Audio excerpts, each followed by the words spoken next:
I did not get the chance in my first attempt. In second chance, I got the place in Go Air as a crew. Crew बनने के बाद मुझे लगा कि मेरा selection हो गया तो मैं अब सीधा फ्लाई करना स्टार्ट कर दूंगा, लेकिन ऐसा नहीं है. Let me just brief you guys.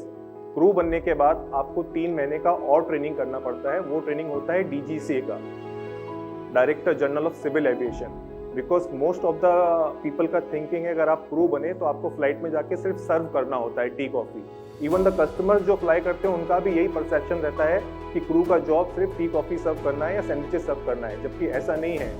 Crew का फ्लाइट में होना इसलिए मैंडेटरी है because crew is the responsible of 180 customers, 180 souls on board in kind of any emergency, maybe a fire in the aircraft, maybe medical emergency. There could be possibility there could be a doctor in the customers. There could be possibility there will be no doctor in the customers. Then who will take the responsibility of the customer? In case of the heart attack, who will give the CPR? So crew will be there, they will give the CPR, they will save the customer's life in case of any emergency like fire emergency, any emergency, decompression, anything. Crew will handle the situation.